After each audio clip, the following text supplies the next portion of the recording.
Hemos hablado de cannabis terapéutico ahora un momento, ahora vamos a entrar en el laboratorio, en cómo se preparan las variedades, las diferentes genéticas, en esta especie de mundo mágico que es casi alquímico, ¿no? De qué es la preparación de las semillas. Explicadme vosotros, ¿qué es DINAFEM? ¿Qué hace DINAFEM? ¿A qué os dedicáis? Bueno, no voy a hacer una propaganda de la empresa tampoco, pero básicamente es un banco de semillas, el segundo a nivel global en producir semillas feminizadas.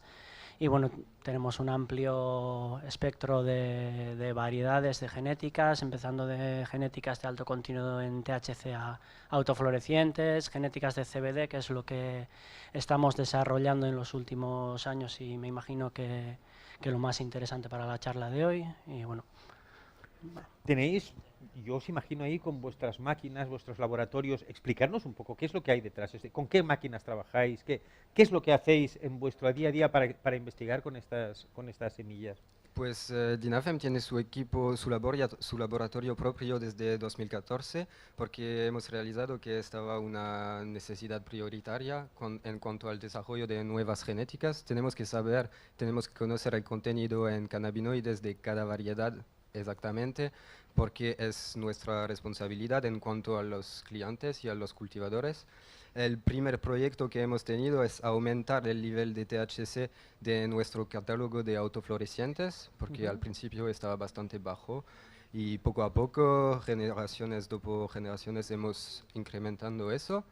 Y ahora estamos desarrollando un catálogo de variedades de CBD, así que tenemos que conocer el nivel de CBD de cada planta, pero tenemos también la necesidad de verificar la legalidad de cada variedad por cada país. Tal vez sabes que en Suiza el nivel de THC Claro. máximo es de 1%, Ujú. pero en Italia es del 0,6%.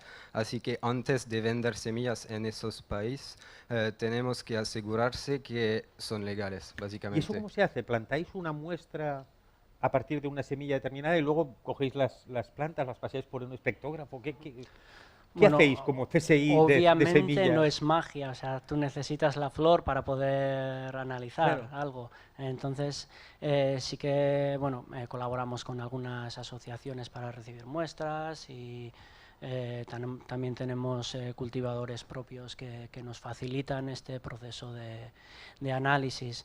Y para ello, bueno, disponemos de un laboratorio, tenemos dos equipos diferentes.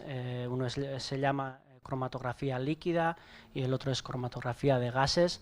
Me imagino que es algo abstracto para vosotros igual, pero bueno, básicamente la cromatografía líquida funciona a una temperatura ambiente más o menos, lo que te permite ver los cannabinoides ácidos.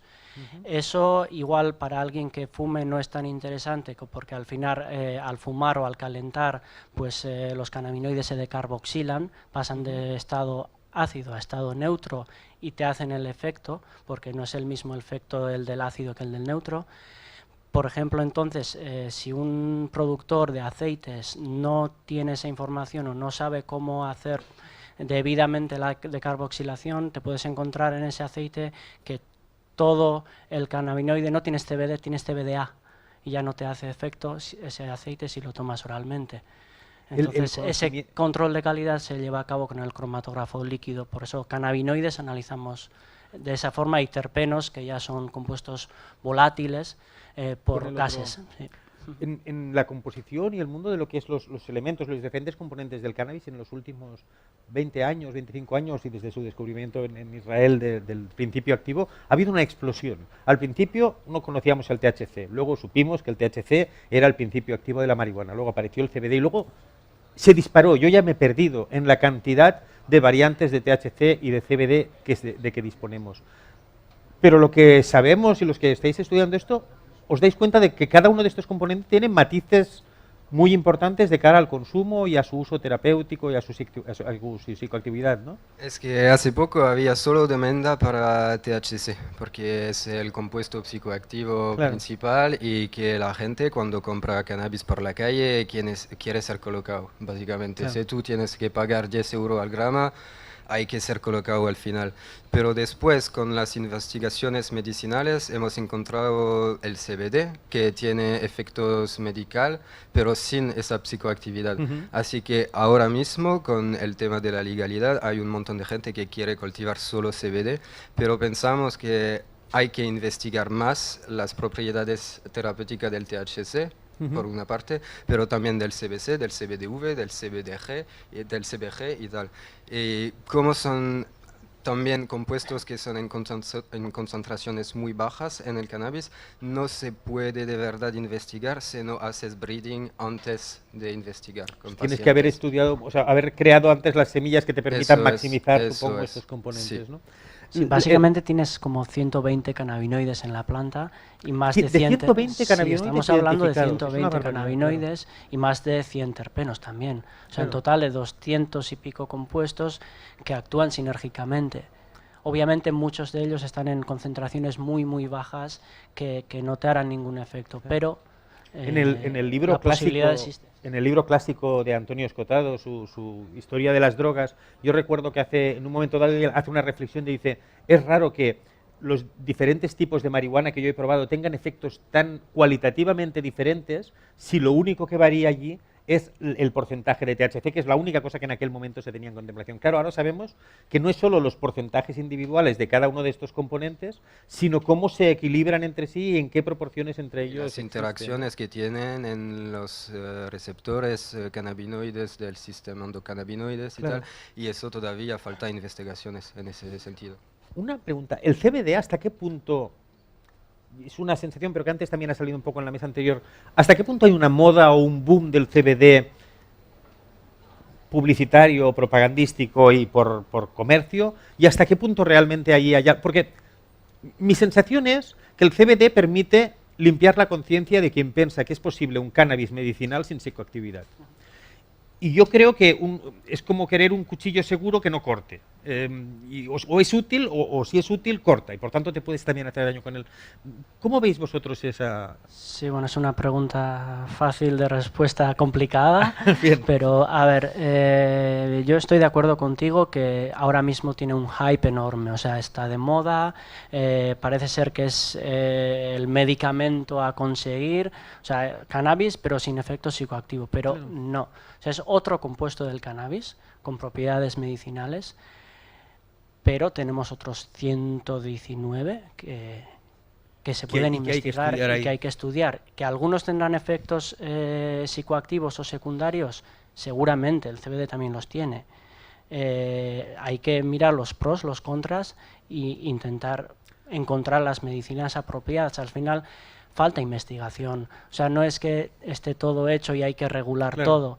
No, hay que regular, claro que hay que Además, regular, por lo pero que me falta comentas, investigación. estaba pensando un poco como cuando se estudian las partículas subatómicas, que cada vez es más difícil estudiar las que te quedan, porque cada vez el coste para hacerlo es mayor, y un poco entiendo que, dado que ciertos de estos componentes serán cada vez en porcentajes más pequeños, por eso es más difícil esa investigación. Vosotros tenéis ahora proyectos internacionales, ¿cuáles los más, o sea, cuál es vuestra bandera ahora en cuanto a proyecto de investigación? Pues estamos siguiendo dos direcciones. Por una parte hay una necesidad de cannabis, digamos, medical, de CBD puro, con prácticamente nada de THC. También si no es posible ahora mismo tener plantas sin THC y con alto contenido de CBD. En ese sentido estamos desarrollando genéticas con contenido de CBD de más del 20% hasta el 25%, y eso no nos importa tanto el sabor que tienen esas variedades, porque al final es más o menos para extractar cannabinoides, formular aceites, pilolas, no sé qué. Y por el otro lado, hay un interés más grande por el cannabis light, que, digamos, que es un cannabis que no te coloca, pero que tiene un sabor parecido a las variedades de THC, las más famosas, las americanas, las más famosas que conocemos. En ese sentido, estamos desarrollando nuevas genéticas que tienen un perfil de terpenos más parecido a las variedades clásicas. O sea, el aroma, el gusto va a ser como el del THC, como el de una variedad cargada con Básicamente es THC, cambiar el THC por el CBD, pero manteniendo todas las otras todos los características. terpenos para el tema de aromas y de gusto. La pregunta un poco que quería comentaros es también, ¿En qué país ahora en el panorama internacional está habiendo más demanda por esta investigación? Entiendo que Estados Unidos debe ser uno de los puestos claves, pero en Europa quizá, ¿por dónde van los tiros? Pues los países que tienen la legislación la más permisiva. Digamos que en Suiza con 1% de THC podemos adelantar las investigaciones mucho más que en España con 0,2. Porque por lo que sabemos, con un ratio de 1 por 25, digamos 1 de THC por 25 de CBD, puedes encontrar individuales así, pero un ratio más grande es difícil. Así que con 1% de THC puedes conseguir 25% de CBD, pero con 0,2 de THC no vas a subir Claro. el nivel de CBD. Así que las propiedades medicinales no van a salir. Me decías antes que vosotros no hacéis magia, pero en realidad, para muchos cultivadores, en la investigación en semillas en estos últimos años ha hecho mucha magia. Quiero decir, antes el cultivador tenía que sembrar sus machos, sus hembras, separar los machos a tiempo para que no polinizaran. Entonces aparecen las semillas feminizadas y revolucionan, entiendo, el mercado. Luego pasó otro tanto con las autoflorecientes. ¿Hay algo más en el horizonte que nos podáis desvelar que vaya a surgir en los próximos Sí, tiempos? bueno, básicamente lo que te estábamos comentando antes, que bueno, obtener variedades de CBD que tengan el mismo sabor y aroma a las variedades clásicas de THC, eso que es algo que ya estamos llevando a cabo, que tenemos varias variedades conseguidas ya y es un trabajo que lo llevamos también en el laboratorio ya con datos objetivos y estadísticos, que bueno, esta variedad exacta ha conseguido tener el mismo perfil que el del THC. Es algo que lo llevamos en el laboratorio, eso. Estáis colaborando también, creo, con universidades y con el gobierno del País Vasco para hacer un poco la evaluación de cuál es la calidad de las diferentes extracciones o aceites que se dan en el mercado, ¿no? ¿A qué conclusiones habéis llegado al respecto? ¿Cómo está el panorama? Pues todavía no tenemos bastante datos para adelantar conclusiones. Lo que sabemos es que como hay una falta de regulación en general en el mercado del cannabis, medical o no, hay que mostrar a las autoridades del Estado que estamos dispuestos a trabajar en ese sentido, a autorregular lo que hacemos, tener los máximos datos posibles para mostrar la seguridad de los productos y su eficacia también. Básicamente lo que estamos haciendo es un análisis de mercado europeo de contaminantes, de metales pesados, pesticidas, micotoxinas, etiquetado apropiado. ¿Y estáis aún en la fase de análisis? Estamos en la ¿No habéis llegado? fase de recogida de muestreos, es un análisis de mercado europeo. Básicamente el mercado legal en Europa es Italia y Suiza, y después a nivel local también estamos haciendo el mercado negro a través con la colaboración de iLacket, y vamos a hacer también los clubs. ¿Cuándo tendremos resultados? Porque Sí, será bueno, muy interesante, estamos entiendo que será una muestra. teniendo los primeros resultados, pero para finales de año esperamos publicar ya los resultados en una revista internacional científica. Esperamos ver cosas seguramente curiosas. Porque además es una muestra muy grande, ¿no?, con la que estáis trabajando. Sí, o sea, serán unas 150 o 200 muestras, mercado negro, mercado legal, exterior, interior. Sí que se van a ver diferencias, porque en exterior, si cultivas con una tierra que está contaminada, como puede ser en muchos sitios de Italia, pues te aparecen metales pesados en las plantas. Si tú cultivas un montón de hectáreas y necesitas tratar con pesticidas y echas pesticidas, esos pesticidas van a las plantas y después no puede ser un producto terapéutico si contiene metales pesados, pesticidas. Una, no queja, pero una inquietud que yo sé que muchas personas tienen cuando se habla de bancos de semillas, de estudios genéticos, de variedades nuevas, es, esto es... ¿cómo se llama? O sea, lo diré mañana. Es tratar con transgénicos, perdón, no me salía la palabra. Pero no es el caso, ¿no? ¿Cómo hacéis el miedo, la gente que tiene miedo a esos productos transgénicos, cómo lo tranquilizáis? ¿Cuál es la diferencia? Pues, por ejemplo, para bajar el nivel de THC de las plantas hay dos opciones. Puedes knockout, ¿cómo dices? Bloquear. Bloquear la enzima que va a convertir el CBG en THC, Así la planta nunca va a producir THC, eso es transgénica, ingeniería genética, y nosotros no hacemos eso. Y otra opción es de hacer generaciones de breeding cruzando plantas élite que no tienen THC para bajar el nivel en todo caso. Y eso es el modo que hemos elegido para hacerlo. Es decir, vuestro trabajo esencialmente entiendo que es vais cruzando variedades y en función del resultado de ese cruce Sí, básicamente analizáis y replanteáis. Campeones, cruzar los campeones y ir adelante así. O sea, para hacer eso pues, necesitas una población grande de plantas, ir seleccionando con datos objetivos de laboratorio, porque al final si tú le dices a alguien, bueno, huele estas 100 plantas y elígeme cuál es la mejor, la más cercana a esa, la nariz se satura. O sea, entonces claro, el cromatógrafo te da datos objetivos que te aportan bueno, profesionalidad y ya exactitud y bueno. Porque además tú puedes hacer, entiendo, un cruce y ahí que no sea una variable estable, ¿no? ¿Cuántos cruces hacen falta para llegar a tener variedades que puedan ser homogéneas y que puedas llegar a distribuir? Pues depende. Por ejemplo, para las autoflorecientes sabemos que el geno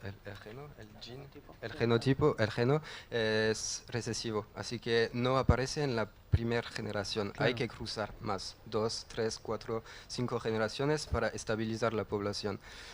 Por otras características no falta cruzar tanto, pero depende de la característica que buscas. Normalmente 3 generaciones sí que lo mínimo necesitas para estabilizar una muestra.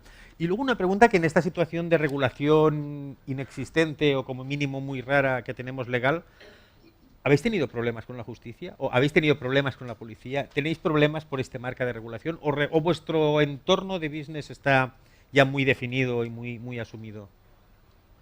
Nosotros en sí no tenemos ningún problema, porque al final, bueno, sí que tratamos con muestras, es verdad, pero bueno, también, bueno, por ejemplo, en Salud Pública del Gobierno Vasco están al tanto que claro, estamos tratando con muestras, colaborando con la universidad. Si alguien nos para, una policía, bueno, le podemos enseñarles algo, claro, pero es verdad que todo el proyecto de breeding que se hace, o sea, vender semillas es legal, pero ¿cómo consigues las semillas? Tienes que cultivar y ese proceso sí que no es legal, no está criminalizado del todo igual, pero sí que ha habido problemas con cultivadores y productores de semillas. No te puedes dormir en la tranquilidad. No, ya ha habido problemas, sí.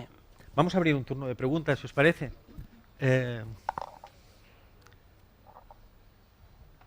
¿Alguien interesado? Ahí. Sí, funciona esto, sí. Funciona, ¿no? Se te oye muy bien. Que no, me ha sorprendido, me parece que falta un poco de imaginación a la hora de pensar en las posibilidades que la revolución del cannabis está trayendo a la planta y a los usuarios. Yo creo que ahora la posibilidad de un reconocimiento legal a lo terapéutico está como determinando los pasos a seguir. Entonces os pregunta Jordi, lo de las variedades de las semillas ha sido una revolución, ahora ¿qué nos queda por ver?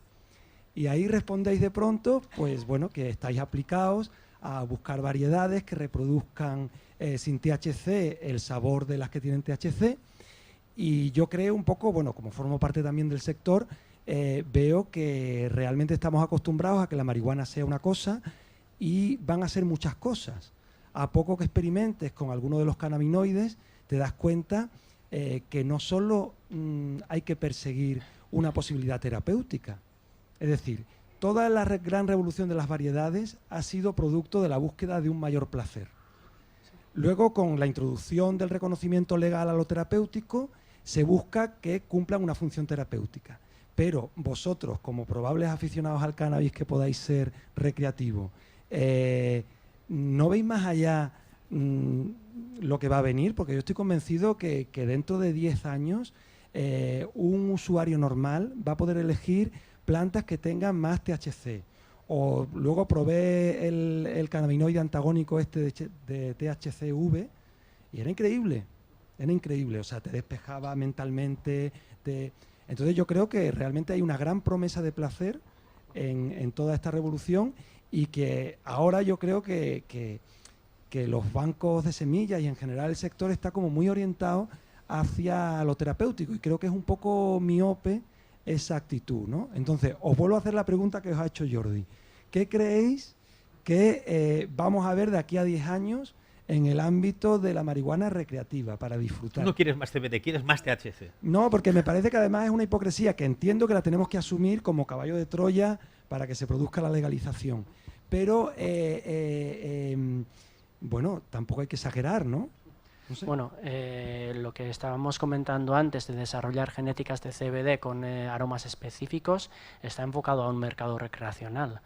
O sea, ahora mismo, si hacemos un paralelismo con el alcohol, la gente no toma absenta después de currar. Se toma una cerveza o una cerveza sin alcohol, un radler. O sea, el mercado que yo veo en un futuro va a ser todo el abanico, empezando desde la absenta hasta la cerveza sin alcohol. Y el alcohol tiene solo un compuesto activo, que es el etanol. En este caso tenemos una posibilidad infinita donde jugar. O sea, también vendrá la ola del CBDV, la ola del CBG, CBC, con distintos aromas, nuevos aromas para variedades de THC. O sea, el espectro es muy amplio y hay un montón de cosas por hacer. No sé si te he respondido en ese. Sí. Puedes imaginar también un cannabis hecho a medida. Digamos que tú te gusta el THC y el THCV y el limoneno y el mirceno. Vale, pues mira en el catálogo y buscas las variedades que tienen esas características y nada más. Y así tienes un espectro amplio de todas las posibilidades con cannabinoides y terpenos. También los flavonoides y tal, pero todavía no estamos aquí. Y saber el efecto que va a tener vía estudios, digamos, medicinales, también te aporta información al mercado recreacional. O sea, si sabes que el limoné no te va a producir euforia, bueno, al final es tener esa información. ¿Qué quieres conseguir? Vale, quiero este efecto con este aroma, con tal, o sea, a la carta.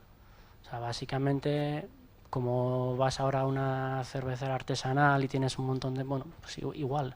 ¿Y estas variantes tan sofisticadas se cultivan igual? Es decir, yo cojo una variante de estas que me decís que esto tiene un 28, un 23, un 5, la planto y si no la tendré que cuidar con especial mimo para que se acerque a vuestros valores, entiendo. O sea, un cultivo más casero no llegará a esos límites que vosotros fijáis, supongo. Es que nosotros estamos desarrollando genéticas, así que lo que tenemos que saber es que las semillas que vendemos son las que digamos que están... Tienen el potencial. Eso es. Después, el modo de cultivo, pues hay que estudiarlo para cada variedad, Claro. pero tampoco estamos enfocados en ese sentido. Nosotros tenemos nuestro método de cultivo propio, pero cada cultivador tiene su método de cultivo y tiene que adaptarlo a cada variedad. Eso es un proyecto muy que no es adelantado, pero que podría ser para cada variedad tener el régimen específico Claro. de nutrientes de esa marca o esa marca Para para que diera lo máximo. para maximizar la potencia. ¿Alguien más? Ahí al fondo.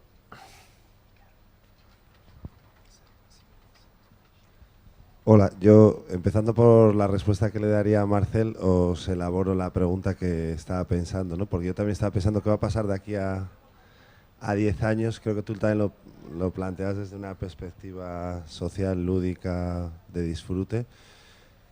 Y es verdad, porque está tirando el mercado, que también es verdad que para el recreativo el cannabis light y los bancos os estáis enfocando en esta parte también de variedades no psicoactivas que tienen, o sea, bastante demanda. Como dices tú, no todo el mundo bebe whisky o vodka, ¿no? Y va a cosas más ligeras, pero que mantengan las características. Yo mi perspectiva creo que a 10 años no lo sé. Lo que sí está seguro es que el escenario jurídico y regulatorio determina mucho el avance que se puede hacer en el tema de las variedades. Quizás, quiero decir, cuando tú vas a un dispensario en California o sitios donde está regulado, tienes una oferta de más de 100, 150 productos. Igual el primero que va una vez a un dispensario no tiene idea, pero el que está experimentado ya tiene una opción de elegir bastante amplia entre variedades, ¿no?